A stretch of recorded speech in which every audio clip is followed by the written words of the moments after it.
Thank you so much, Renee, for joining me today on the WaveCapital's guest speaker series on relationship building in a team environment. You're my 34th guest. How are you today?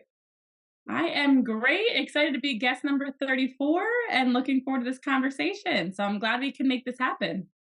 Absolutely, and Happy New Year to you as well. Renee, when you think of relationship building in a team environment, what does relationship building mean to you? Yeah, it means a few different things. One is just being communicative. It's important for any relationship of any level, especially professionally, to make sure that you're communicating, you're on the same page, you're being transparent, but also just having that trust and that faith, working cohesively and being able to collaborate. It's a big part of building not only the relationship itself, but also building that trust in each other as a team. So that team first mentality and being able to work within a group, knowing it's more than just yourself. So whether it's communicating, collaborating, whatever that may look like, just to make sure that you're fostering that relationship professionally and in a really efficient way. Absolutely. And I'm so glad that you talk about communication and being communicative because communication is key. It's everything, especially when it comes to relationship building. And you're an ESPN reporter analyst. You've worked at Fox Sports. You've worked with the WNBA. You're a graduate of LaSalle University, three-time Division One All-American. You're in the LaSalle University Soccer Hall of Fame. You have a master's degree as well from Lehigh University. Talk to me about, from an education standpoint and from a career standpoint, how much relationship building has meant to you in the process of getting your advanced degree, as well as working with so many media outlets. Yeah, absolutely, absolutely. So as you mentioned, I've worn many different hats, and so for me, my undergrad degree was in public relations with a double minor in Spanish and psychology.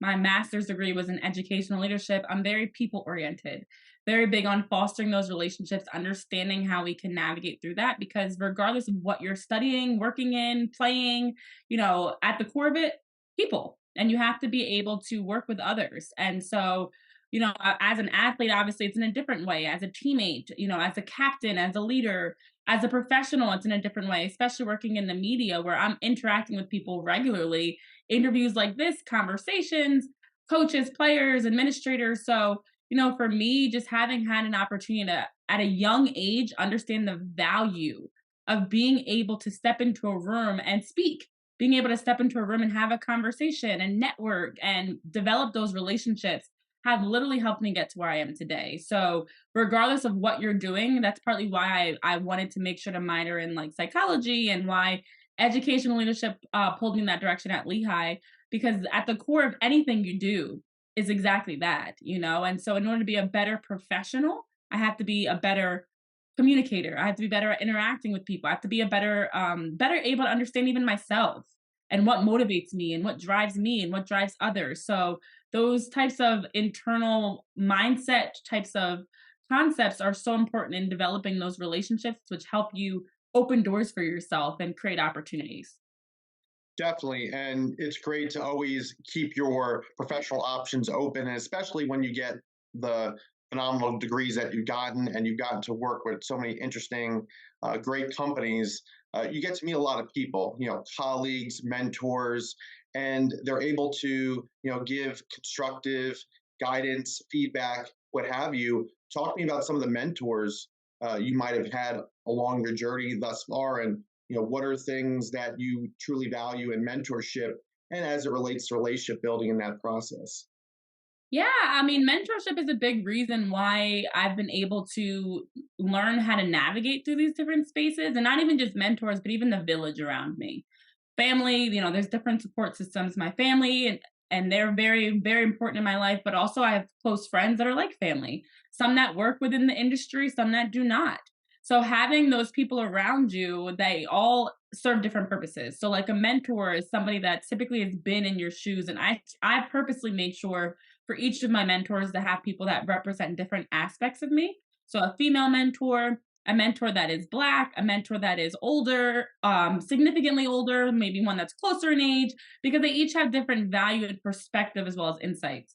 So it's people that can now share their own experiences and help me out when I have those questions or want to bounce ideas off of somebody. But then even around me having people like I mentioned, those friends and the family members that are so close that understand me as a person, beyond just me as the reporter that can now weigh in on things like, oh, you try this idea, or your hair this way, or maybe this is why this has happened like this, just giving that insight because they know me personally. So I always stress the importance of definitely get mentors. I mentor others, which is also just as valuable as Sure. talking through these concepts and like having to think about them differently is so helpful. Being able to explain to someone about the different challenges and stuff. So mentorship works in both ways, where as the mentee and the mentor, you're always able to learn and be better because of it. And it's needed. You cannot do anything by yourself. There's just no way. There's plenty of resources. There's plenty of different learning and professional development opportunities, but you need to have those significant relationships and mentors and friends and allies that can help you out as you're navigating through too. And diversity is so important. And I love how you talk about all the different people in your life, whether they come from, different backgrounds of all types, and they collectively and singularly offer his or her or their perspectives, if you will. And it's really helpful in the maturation process of an individual such as yourself, or even me when I think of all the mentors I've had. And I really like talking about this topic within relationship building, because you have relationship building, let's say at the top, and then it's an umbrella of all these different elements that fall under relationship building, especially leadership development, Mhm. organizational leadership. And, when you think about your work at ESPN and the time that you've been there thus far, what are some of the exciting projects you've worked on, or some of the important aspects of your job that really puts relationship building at the forefront? Well, I mean, everything I do as an analyst and a sideline reporter is based on relationships. When I have to talk to a coach after they lost and they're in the middle of a losing streak, if I don't have that relationship, it changes how they are answering questions, or if they even want to talk to me, because I have had that happen too, where some coaches are like, I don't want to be bothered right now. Respectfully, don't want to do it. So when you take time to foster those relationships, now when you have those coaches calls, or and then specifically around the game, pregame, halftime, postgame, anything, like I am always moving, always grabbing people. Hey, can I just grab you real quick? Just one of your thoughts in the first half, whatever it is. Um, on or off camera, because a lot of it is off camera that the relationships help build, because that helps with now what I'm broadcasting on camera. So I'm constantly in a position where I'm just making sure to get to know the people that I'm working with. And it's not even just people I'm interviewing. It's also producers, camera people, lighting, SIDs, since I work in college sports for ESPN, the different college specific professionals at the respective university I'm at. Those types of professionals are just as vital to know, because now when I need to grab a player and I can go grab the SID who can help make that happen, or I want to schedule a Zoom meeting or whatever it is, I need to know who to contact. So again, that's why I always stress, like, you need to be in any industry, but especially in this industry, open to getting to know people. It's not enough to just walk into a gym and put your head down and just focus on what I'm saying on camera. I make sure to say hi to everybody. I've had people that have talked to me and I'm like, I don't remember your name. I might remember your face.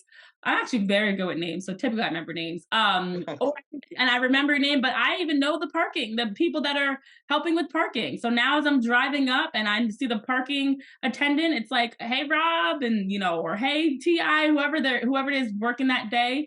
And they know me, because it's helpful on so many levels to help you do your job better. But even just from a stance, and as you're working through these different spaces, having friendly faces in those spaces is so helpful. So now it's nighttime. I'm looking to get to my car, and I know the parking attendant. I'm more comfortable, as I'm walking through the parking lot. Like little things that go a long way of your safety, your overall comfort, which helps you do your job better because you don't have to worry about some of those nuances. So on many occasions, and I just had a game the other day, and I can think back, like I easily spoke to dozens of people in some capacity, and not just on air. So it's so necessary to take time to just say hi to people, get to know people, ask their names, say Happy New Year.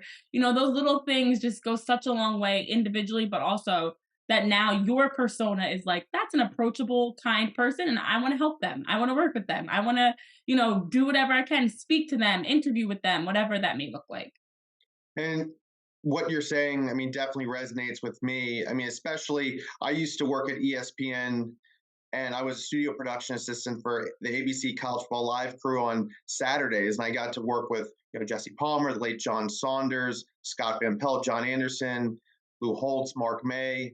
Lou Holtz was my first guest on my podcast. And, it just brings back fond memories. And then during the week, I would edit highlights for ESPN's Baseball Tonight and Sports Center and all the specialty shows throughout the weeks. And it brings me back to, great memories and thinking about all the people who I got to work with and who I still stay in touch with. And it was, great moments in my professional career. When you think about what you're talking about, and I can definitely relate because it's all about being approachable. It's all about being relatable. Mhm.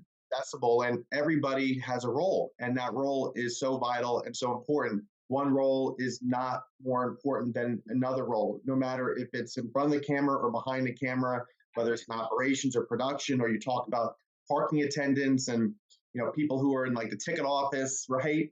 It's really a village, and it takes a village to make the day work well and go smoothly. So, are there specific people, and you mentioned some names who you work with at ESPN who really have taken you under their wing, his or her under their wing, and have really helped to mentor you? And I would love to hear more. Yeah, and I love what you shared about the fact that you still have had the chance to work with those people in a different capacity, having them on your show, keeping in touch, because that's a big part of this too that many people don't realize is valuable. It's not just about in that moment in this job, I'm working with someone, so I need to get to know them. But the sports world is so small. It is. That it's crazy how much somebody knows somebody else, that 6 degrees of separation, or even just I know a lot of freelancers like myself that are working different roles and different gigs. I see them other places. So now when I'm showing up to a game, again, it's a friendly face. It's somebody you recognize. It's a friend versus like you showing up and you're going on air and you don't know anybody that's working around you. And the difference is on air, your name, your face is the one that people are seeing. So it is so vital that the people around you to be able to make the little adjustments. Hey, stand this way, adjust this way, fix your collar this way, like whatever it is to make you look good and sound good. So sometimes you hear, unfortunately, people that get kind of like stuck up and snooty because they're on air. If anything, it's the opposite. I'm more appreciative of you because you're going to make me look good and sound good. We're going to work together. You're going to help me out. You might hold my mic while I go grab somebody to interview, whatever it is. But it's a teamwork concept versus like you're the help. No, we're all working together. We all play a vital role. So I can't think of just one name. I've definitely, for me, it's unique because I'm not working in just like LA I'm not working in LA or Sports Center at all, actually. I'm working within college sports at local universities. So for me, it's even more important since every day is somebody different.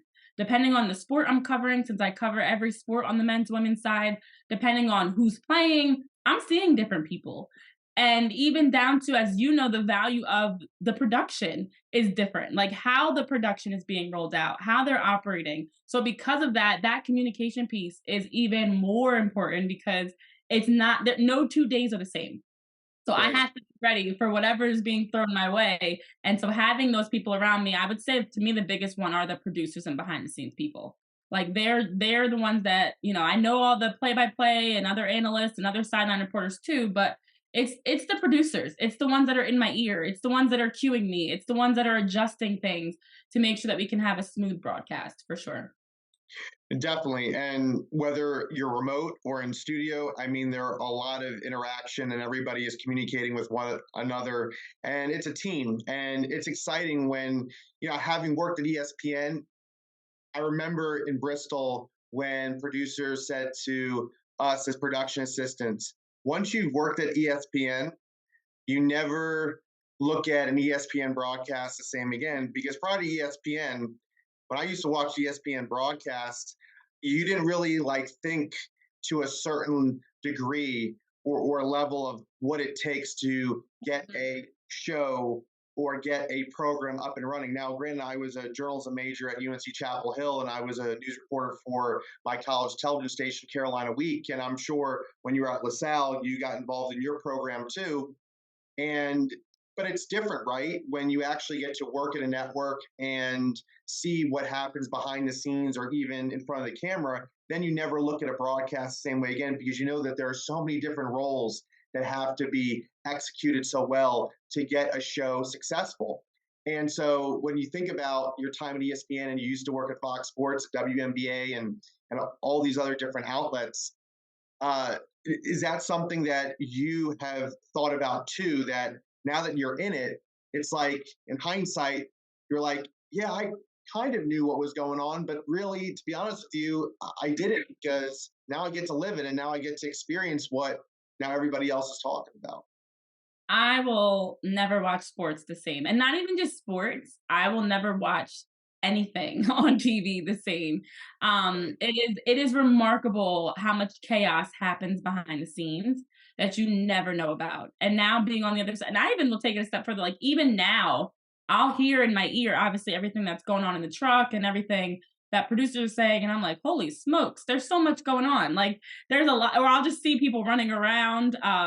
I've been a part of the runaround too. Like Right. I fully now understand that what we see as the broadcast, there might be one minor glitch here and there, like something minor might go wrong, but there are so many things behind the scenes that are happening. So not only just from like an ESPN specific component, but anything on TV, I'm like, oh, I know who's cueing that person. I understand this. Yeah, I'm probably like completely scarred in that sense. Where now, anytime I watch TV, I'm like over analytical. I just shut that off. Like I'm not working right now. It's not my problem because I empathize and understand the other side of it. All that it takes to put together a broadcast, all that it takes. And I've worked in leagues, I've worked with teams. So not only do I see it from the stance of the broadcast, I see it from the stance of what the league is doing. I remember being in those conversations around the plans around the draft and the plans around, how we're gonna introduce the top rookies, whatever it is. Like being in those conversations just gives you so much perspective, which I love because now it helps me out in my job. But when I'm watching and I'm not working, so to speak, and I'm off the clock watching, it's hard to like step away from that work mode because, like you said, you see it, you live it, you understand it. I'm like, oh, I'm like triggered. I'm like in my head, I hear them counting me down. But yeah, it definitely changes how you watch TV. And I find myself like being that person around family and friends, like, oh yeah, this is what this person's doing. And hey, you see that right there? That's a graphic that so and so probably put together. Like, yeah, it definitely is completely different now. Yeah, of course. And when you think about your trajectory, of your career, where would you like to be, in a year from now, 3 years from now, 5 years from now, when you think about relationship building and how much it means so much to you personally and professionally, and when you think about all the relationships that you have cultivated in your time in sports broadcast, journalism, media, what have you, where is your next stop, you think, within ESPN perhaps? Is it a different department, or is it different where you want to be like more centrally located in a certain spot? I know that you said you're freelance, so what are your thoughts on where you'd like to be? Yeah. I mean, one of the big terms I've been coining for 2023 is just more consistency. And it's crazy because if you hear that, you think, how much more consistent can I get? I do anywhere from 4 to 6 or 7 games a week. So Sure. that's consistent. But I love to have more consistency in that it's easier to just follow along, access, what I'm talking about. Like I said, I cover every single sport. Right. Like this winter alone, and there's a week where I might cover swimming and diving, and then men's basketball, and then women's basketball, and then wrestling and gymnastics, and all these different sports, which I enjoy, and I appreciate the value that each of those bring, and that diversity from that and versatility I've learned through that. But I'd love to be more consistent where I'm more in the conversation. Right now, it's a lot of sideline reporting and work as an analyst. So in the next year, something that I'm actively striving to do is to get more in shows. I've had a podcast. I'm actually bringing it back. But I've had shows. Congratulations. you. Thank you. I'll have to get you on for sure. I've had shows and podcasts, but I want to be able to climb in terms of the reach, the audience that, within the network. Everybody always says, "Oh, you work with ESPN." I'm like, I'm not complacent. What I'm doing now is not the end goal. I'd love to be mainstream out of the big studios of LA or Bristol, Connecticut, or whichever network that is with. Maybe it's not with ESPN. So the goal is more consistent airtime, being a Sure. part of the conversations, hosting or as an anchor, I should say, and being able to talk sports in even a more in depth way than what I'm just doing right now. So just continuing to grow.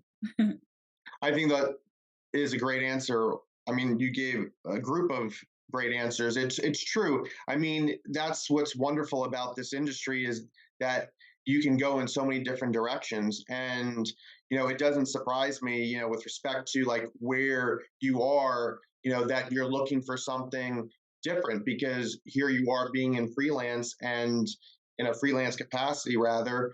And it makes all the sense in the world that, getting a part or being a part of a conversation that is more so maybe in a studio or maybe having one-on-one interviews with coaches or players and really taking your analyst type of mindset to a whole nother level, which is pretty exciting. When you think about you being a soccer player at LaSalle and you were recognized in the Hall of Fame, and as I mentioned early on in the podcast, our interview, that a three-time Division I All-American, which is great honors. Do you lean more toward soccer, in terms of covering it more at ESPN, or are there other sports that you could see yourself focusing more on a consistent basis? Yeah, I always say my big three for sports are definitely soccer, basketball, and football. Mm-hmm. Uh, so I grew up in a sports family where everybody played sports. The main sport in my family was basketball. My dad played professionally overseas. My mom played in college. My siblings, everybody played soccer, basketball, ran track. I just was much better at soccer than basketball. Okay. Well, that's why I ended up going that direction when it came time to pick a school and pick a sport to play, because I also was getting recruited for basketball as well. So I grew up going to games. I grew up going to Sixers games. I was going to New York Liberty games. I was watching the Mystics and Tamika Holtzclaw. I was watching all things WNBA, NBA. Wanted to be a WNBA player. Like basketball was the sport that was the love in my house. Soccer was something new. I mean, and honestly, soccer is a sport there's not a lot of diversity in. So it's no surprise to me that I'm like the first generation soccer player in my family. Now I have younger cousins that play soccer, but prior to me, my sisters and I were the first ones. Our parents got us involved in every single sport, and soccer stuck. So definitely enjoy talking soccer and basketball. And then I love football too. Again, same thing. Growing up, I have always had football games on, basketball games on, soccer games on, but we'll see. The biggest reason why I would choose one over the other is I enjoy the fact that basketball being indoor as a female, it's controlled.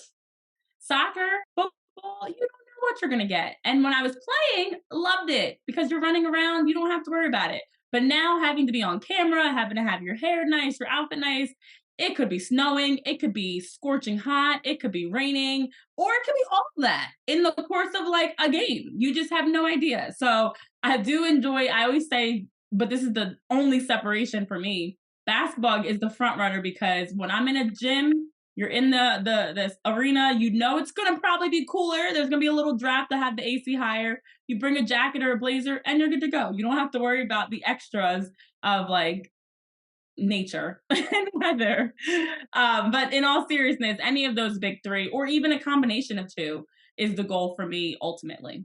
Yes, that's so cool. My top three are basketball, football, baseball. Mm. Basketball growing up, I remember, watching WNBA as well. Grew up watching the NBA, 90s and early 2000s basketball. And, I'm blessed and fortunate to say that I've met my basketball idol, Michael Jordan, and Oh, picture of me and him is above my right shoulder on your screen. And I do see it. Yep. I see yes, both. and and it's so cool that you like basketball too, and that's like your front runner. Even though that you were, it sounds like, the best soccer player in your family, but that you have a love for basketball too. And, being in a gym and even getting to, play consistently, that's one of my goals that I want to do in 2023, getting more time in the gym. I played in high school. I love being a fan of the game, and I really love the camaraderie within basketball. And you see it in football. You definitely see it in baseball too. When you think of your family and how much they mean to you, and you mentioned them, and you said your father played basketball overseas, and you have siblings and cousins, and I'm sure your mom influential person in your life. Just talk to me about your different family members and what they have meant to you from a relationship building standpoint. Yeah, I mean, it's crazy because a lot of people always ask like how I got into reporting, and obviously as an athlete I funneled in, but it's deeper than that because sports have been my life. That is when I think back to my childhood memories, growing up in a gym, growing up racing from practice to practice, from the soccer field to the basketball court. My two older sisters are twins and they're 3 years older. So we're close enough in age where we were able to play together. We were always playing in the yard, playing in the house, playing anywhere we could play. I would jump into their practices. That's why I was so good at soccer. I was always playing with my sisters, with their teams. I'd play with them, with boys, with neighbors, with friends, whoever I could, wherever I could play. I was just always playing.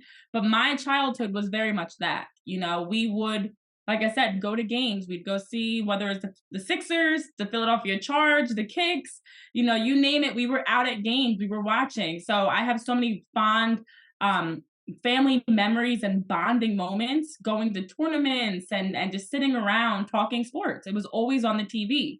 If we weren't playing, we were watching. So for me, that's what helped influence me to be able to not only pursue it as an athlete and go as far as I did, but also knowing that I was looking to make that change of who am I outside of being Renee the athlete. And I coached college soccer. I coached youth soccer as well in the past. And it was time to make that decision of what does my career look like. Sure. It comes natural to me and sports come natural to me. And they're two things I'm very passionate about. And so for me, it was like, okay, what does that look like in a role to be able to talk sports on a regular basis? And it's something that this industry is not easy. There's not a lot of as you climb, the opportunities actually get tougher, as you know. But because I've been fortunate to have such a supportive, encouraging, influential family around me, it's made the journey a lot more manageable. But they have always paved the way for me in many ways and inspired me and just helped me to keep going. And now, as an aunt, since I don't have children of my own yet, God willing, but as an aunt, now I have a niece and nephew, and my nephew's like, "Oh, there's Auntie Renee," and I want to be a reporter because my aunt is a reporter. So now I'm able to inspire and pave the way for my young niece and nephew, for my younger cousins that are also, interested in being athletes at the professional level like I was. So sports are everything. And that's why it's a no-brainer, even though there are days that are terrible in this industry. There are days that I'm like, why am I doing this to myself?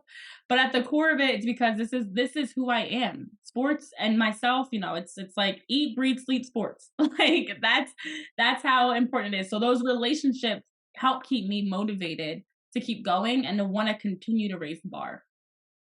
Yeah, that's very special, and that you are a positive influence, and especially for younger family members you have, and congratulations on being an aunt.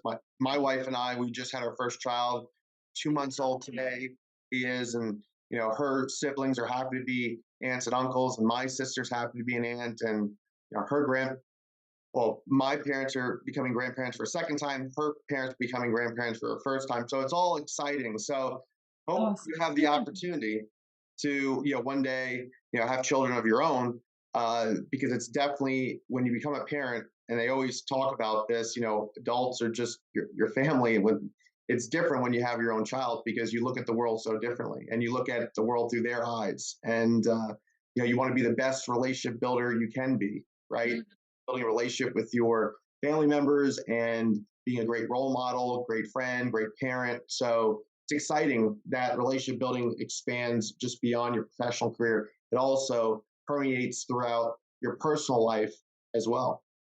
It does, it does, and again, congratulations to you on becoming a father and your little one, and as you are experiencing and it's remarkable to see the world through their eyes, and to see sports through their eyes is even that much more incredible. I've had conversations with my five-year-old nephew, and he's like, trying to understand how girls play sports and boys play sports, but sometimes they're playing at the same team and so even being able to share, no, girls and boys can play sports. And there are teams where girls play, just girls or just boys, and sometimes it's co-ed and being able to explain that. And also a step further, I am fully the hands-on aunt. Like I'm holding my niece, she's just learning to walk now. We're kicking the soccer ball. It's 2-on-1. We're teammates going against my nephew, and we're playing soccer. Like these are the things that make it so much more special when you do have those hard, long days, because you understand when I pop up on screen. Obviously, I'm influencing my niece and nephew, but I've had others that have reached out, other people, and said, "Thank you. My child was so excited to see a Black woman on screen or to see you or knowing that you played soccer.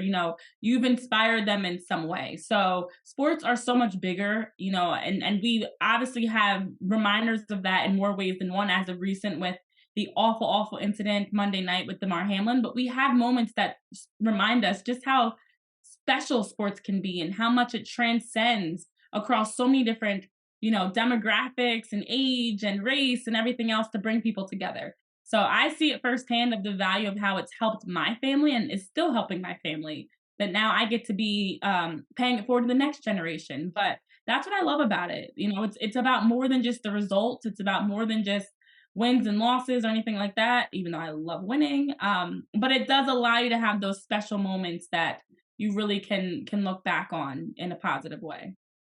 Definitely. And you got to take the positives and take them with the negatives too. But always negatives, as Michael Jordan said, can be turned into positives. And that's so true. And you mentioned about Damar Hamlin and what occurred in Monday Night Football. And that was a unique view of relationship building Mm. in the sense of you saw all of his teammates and the emotion and what the brotherhood in the NFL means, not just with the Buffalo Bills, not just with the Cincinnati Bengals, but what the brotherhood of the NFL is as a whole, and the support system and being there for your fellow teammates. And when they were kneeling and when you saw all that emotion, I mean, that emotion speaks volumes. I mean, they truly, truly, truly forgot that they were football players, and they thought of themselves in those moments as human beings, and being able to do whatever they can to be there for their teammate as he was, attended to by medical trainers and staff, and then now he's still in critical condition. I really, really pray for a full and speedy recovery for him, and I hope that he's okay and God heals him and his family during these very difficult times. But when you think about, just from a relationship building standpoint, the fact that all these players, really they've become stronger human beings because of this process. And I wish it didn't take such an awful tragedy to occur for what we saw thereafter. But you look at what you could learn from a situation like that, where you got to look at the positives, and hopefully he pulls through, and then you're going to see all his teammates really look at their relationship with him differently, as well as looking at the game of football differently. And I was very impressed with how ESPN, my former employer, your current employer, was really on Monday Night Football. You had Susie Colbert, you had Adam Schefter, you had Anthony McFarland, Booger McFarland. They were really doing, off the cuff. They were really trying to, figure out how do we, fill this airtime. And they did it in such a genuine manner, and really, just echoed and re-echoed those sentiments of, got to think of it outside of football. Is he okay as a human being? Will everything be okay? They showed their concern, and they showed their compassion, and they really handled it very delicately and professionally, and as they should. Being an ESPN analyst reporter, were there or have there been things that you've heard since Monday about what's occurring with that situation, how ESPN is looking to handle uh, future coverage on that. Yeah, I mean that, as you talk about the incident and just all that we saw happen around it, it is a reminder and just shows the value of relationships. And unfortunately, it's often the worst times and tragedies that you fully see on display how much of the relationships mean to somebody else. And you hate to have that be what brings everybody together, but it does. And so you know it- for this incident, it's not just about it is about Damar, but it's not just his family suffering. Like you think about how much value it adds that others are able to be supporting them in that sense. They're not off in the hospital by themselves. You have Stefan Diggs went. I know T. Higgins also was there. I don't know. I think he finally left the hospital, but last I checked, he was sitting in the hospital too. To have that community that's now supporting his family, that's supporting Damar, is what makes it that much more important to build those relationships because you're not on an island. You're not dealing with this by yourself. And so when you have that village that can now pour into you and show you you're not alone. We're here for you. We might not be doctors, we might not be able to help medically, but we're going to help with support and love and praying. And then even donations that we've seen, the through the roof donations for his foundations of everybody from celebrities to the ordinary person. Everybody wants to find a way to show their support. So I haven't heard anything specific about what ESPN is doing. I did appreciate it the way that they handled Monday night's coverage. And I know there was some backlash from people of why are you talking about it so much? But this is what the news does. It's our job as media, as news, to talk about breaking news as it's happening. You see that all the time, from shootings to death to tragedies, whatever's happening, injuries. You see the news at the forefront of it. And it's not an easy thing to do, but they handled it very well of providing some insight into what's going on as much as we could, because even to this day on Wednesday, we still don't fully know enough. There's still a lot that we're going to be finding out in the upcoming weeks. It's not even going to happen overnight, but did a good job of not only just filling the airtime, but providing some great commentary, weighing in on it, and really giving perspective around, as we're talking about, the human element. And that's what relationships really are. Relationships are stripping back all the extra titles, layers of finances and jobs and age and everything else that we sometimes get blinded by, to at the core keep in mind that we are human. And having somebody around you, and I've watched the videos and the clips of it over and over again because I was actually working during the game, watching how teammates are embracing each other, how different people are coming together. In that moment, it doesn't matter anything else about the jersey number on their back, the score, fantasy football. And I tweeted this. None of that matters. In this moment, it's about people. It's about a human life. It's about a 24-year-old fighting for his life. And so just to see the outpouring of support and love, the coverage of it, there have been, unfortunately, some comments that I don't agree with, not within ESPN, but just in general. But that's social media, unfortunately. People have a platform to voice their opinions, good, bad, or in between. But overall, to see the positivity behind it, it's special. And I agree. I'm just praying that he's okay. I'm praying that, I know he's been sedated and they've been, doing all they can. They did have some positive, encouraging news coming into today that he has been progressing in a really good way. But it's going to take time. And I actually talked about it earlier on a lacrosse show that I do around this is not a singular incident. This happens more often than we know. And so part of relationship building is also you get insight into things. If I'm quietly dealing with something and nobody else has any idea, you don't know what's going on. But through those relationships, we're actually also able to unveil and uncover ways to help make things better, talking through them. And I think the mental health, the way that we now handle mental health is a great example. Right. We are more comfortable having these uncomfortable conversations and bringing things to the forefront, whether it's going into cardiac arrest on the field, mental health struggles, whatever that may be, we're talking about it. That's even the power of relationships, that we're comfortable being vulnerable and having these conversations, which means now we can be more active in helping to advocate and change these situations. So I know I've also been trying to, like, hey, this is awful. This is a tragedy. But there are many other families and players that have had this experience as well.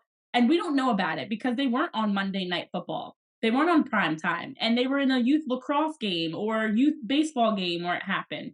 How do we make this better? So that is also the power of relationships, advocacy, support, and making change happen too. Definitely, you bring up a lot of great and interesting points. And again, I want to, extend my heartfelt, you know, condolences and sympathies toward anyone who's ever tragically had to go and deal with ordeals like this, where incidents or deaths have occurred in sports, and families having to go through those tragic moments and Mm. having to deal with those, and they're not covered and they should be covered. And again, praying for Damar that he pulls through and that he recovers, and that he has the support of his family and teammates and doctors and coaches, and he's going to, I'm praying, get through this and have a speedy full recovery, and he's going to come back stronger than ever. And I pray that he pulls through. And to your point about that, there are similar things that are happening that are not being covered. And it's interesting because for people like you and me who have media and journalism backgrounds, we have, and I use the word appreciation in this sense, we have an appreciation for these events being covered because we want to be in a position to report. We want to be in a position to inform, audiences, to bring awareness, of things outside a vacuum, if you will, or outside your everyday sphere of relationships or your day to day. And it's important to have these conversations. And social media is a great tool to do that. I wish there was more monitoring of social media, although obviously I'm pro First Amendment. I think we all are as journalists. But anytime somebody is disrespectful or insensitive on social media, there's no place for that. There is no place for ignorance. Unfortunately, I'm not in a position, or you're not in a position to be the police of social media, and that's not our jobs as journalists in our profession. But we can definitely, call out or speak to if we feel like something is wrong or something is not being covered, where it should be covered objectively rather than subjectively. And it's great to be subjective, and that's what's great about journalism. When you're interviewing people, you have their opinions, they're being subjective, but there's a time and place to be subjective. It's also very important to be a listener, a great listener too. And so listening to, what's going on and getting the up-to-date information, and to be able to make an informed decision before speaking about a certain topic. Mhm. How this has been covered, I think that again, ESPN's done a great job. And I think that people, it's so important. And I talk about relationship building being the sustainability, or being sustainable, or allowing for the sustainability and the evolution of humanity. Because without relationship building, us, or all of us as human beings, how could we exist, or how could we advance? How could we survive? How could we, be better people tomorrow than we were today? And so I love that media and journalism really allows people to collectively put their thoughts together and speak, so eloquently or highly about, what is going on in the world, because you need people in those positions to be able to be informative and really shape the viewpoints and mindsets of the news cycle, and to encourage people and to be more comfortable about speaking their mind and sharing their feelings and their thoughts, and helping even the journalism world, or helping our profession even become better. And I think it takes. Mm. Oh, absolutely. Absolutely. I agree. And, relationships, what they help with is access. Being able to pick up the phone and call somebody and talk through, and vent about something. Through that conversation, you might get access to resources. You might get access to even just support. You cannot, and I said this earlier, you cannot do anything in this world fully by yourself. You need people around you. It does take a village. And so when you talk about that value of like relationships and that community aspect and just having those support systems in place, It does help you with access. It does help you with confidence. It does help you with working through tragedies.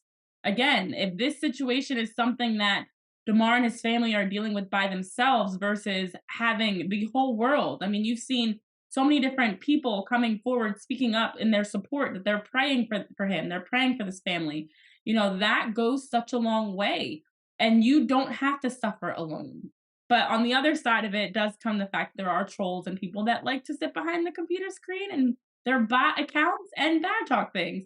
But I do think that through social media, through even just technology in general, it's helped foster these relationships that some of my best friends live miles away, and we talk regularly. And I can't just hop in the car and drive to see them. It's a flight or, whatever.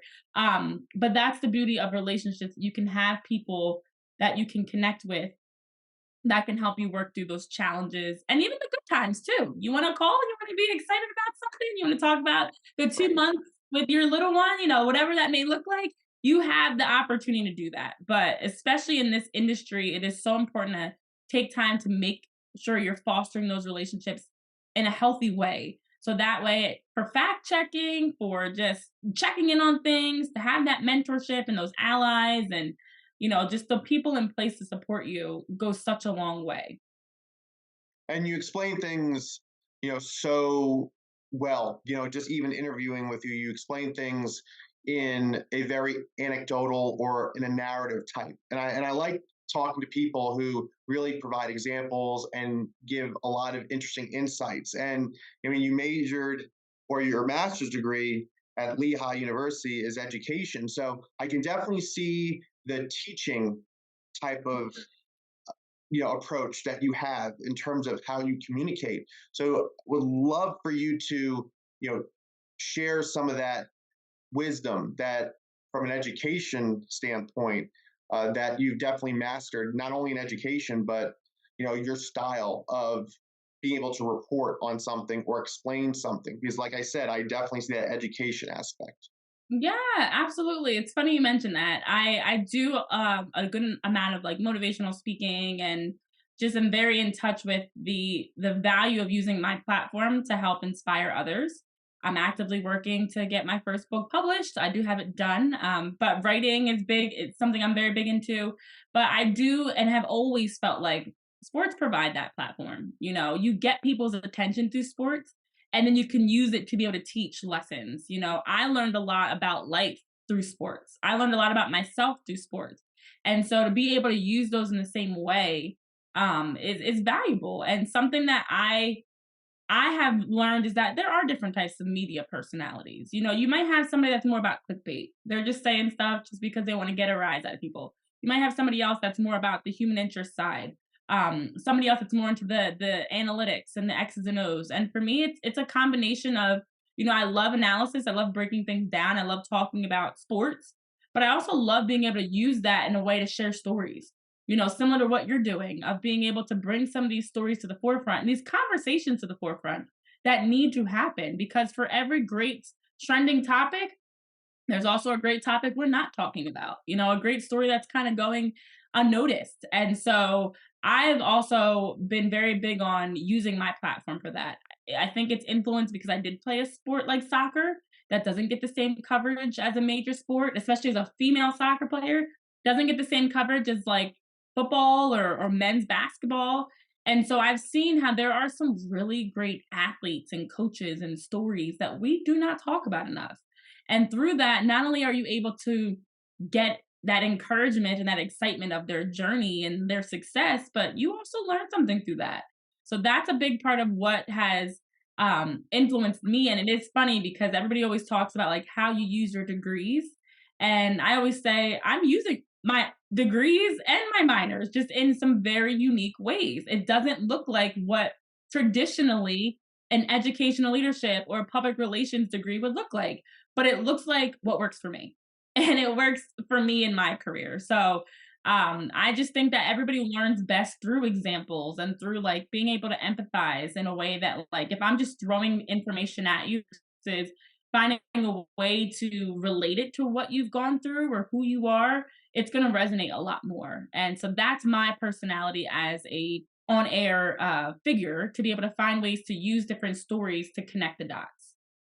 Definitely well said. And that's really exciting how, again, you use that educational piece to how you explain things and you using examples. And it's so important, that everybody, he or she develops his or her own style and really incorporating all of the education that you've gotten, through your majors and minors and then real world experience. And I really like how you want to write a book, and that's your plan. That's my plan too. I want to write a book on relationship building and team environment and base it on this podcast. And I'd like to, utilize our interview as one of the chapters or feature, our interview in one of the chapters of the book that I want to write on relationship building and team environment. So definitely we'll keep you posted on that. Before we depart from our interview, any final thoughts on relationship building for our audience? And is there one particular challenge or obstacle that you have faced in your career that you utilized relationship building to solve that problem and overcome that obstacle? Anything that our audience could take from our interview with respect to relationship building before we depart? Yeah. Without relationship building, I am not in this position. Whether it's through networking, learning, collaborating, or even my relationship with God, my relationship with myself. Relationship building, I think we can even take this a step further. And I know we're in the final minute, so I hate to bring in some new information and thoughts, but That's relationship okay. That's great that you talk about your faith too. yes, relationship building is so much deeper than just peer to peer or mentors or supervisors and colleagues. You need to have a relationship with yourself. You need to know who you are. And at the core, understand your identity. What aligns with you? What motivates you? What are you passionate about? And as you're able to have a better sense of self, it allows you to now navigate through and find your own path. You can't live in this world trying to be somebody else, trying to keep up with the Joneses and like comparing yourself to others, because at some point it's going to catch up to you if it's not authentic, if it's not organic. If you have a genuine love for something and that's your motivation versus you're doing it for shallow reasons, at some point that's going to burn out and you're not going to have that same drive. And now when you have those challenges you're faced with, it's changing how you are responding to them. But then also, as I mentioned, your relationship with God, having faith. And I'm not preaching to people to believe in God, whatever that looks like for you.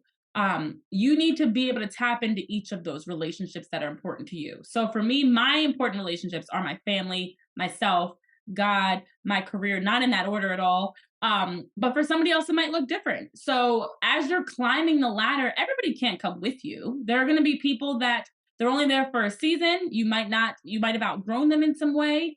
And that's a tough thing of knowing when to let go. When is somebody no longer helping you? When are they adding stress versus adding peace and comfort? And so as you're climbing and you're letting go of people, you're meeting new people, you're bringing new people into your life, you're learning more about somebody else, you're deepening a relationship with somebody else. And that happens on so many different levels: spiritually, financially, socially, professionally. But it is important that you do have somebody as you're climbing, and then also through that, you're learning more about yourself. It's validation to have people that are encouraging you. But the biggest relationship that provides validation is, for me, my spiritual one and my relationship with myself. Being able to look myself in the mirror and know at the end of the day, I'm doing what I love. I'm doing something positive. I'm doing something that aligns with me. Even if I have an off day, doesn't matter. Tomorrow will be better. So taking time to build those, whether it's through self-care, or through brunches with your friends, through reading the word, whatever that may look like, you have to continue to foster those relationships no matter how big you are, no matter what you're going through. Sometimes we may lose some of those relationships and you find yourself a little more distant from people and you're not checking in as often with yourself or with your friends or with God. But you have to make sure that you're always finding and making time for that, because otherwise you're gonna find yourself climbing a ladder and getting tired with nobody to help push you up and help lift you up. So I always encourage people, you've got to find ways to organically, and it's not with the sense of I need something from you or looking for a handout. It's I genuinely care about you, you're a great person, and I'm going to keep in touch with you in some capacity. I'm going to get to know you. So build those relationships as you build your career and your life.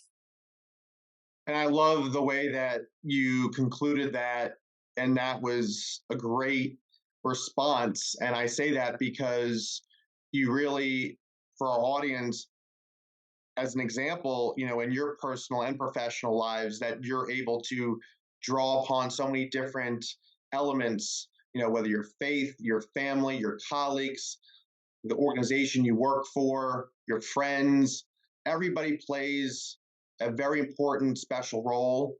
And it all is symbiotic. And it's so important as human beings to know everybody and their roles matter not only in your life, but your roles matter in their lives. And everybody has to work together and lift people up and help people get through the challenging times and help celebrate with them during the great times. And you know, some days are going to be great, and some days are going to be not so great, right? I mean, just to put it in the most simple terms. But I really have enjoyed this interview, Renee, and it's so great that we were able to connect, and we're a part of the ESPN community forever, and it definitely has allowed me not only to interview you, but to interview other people who have worked at ESPN.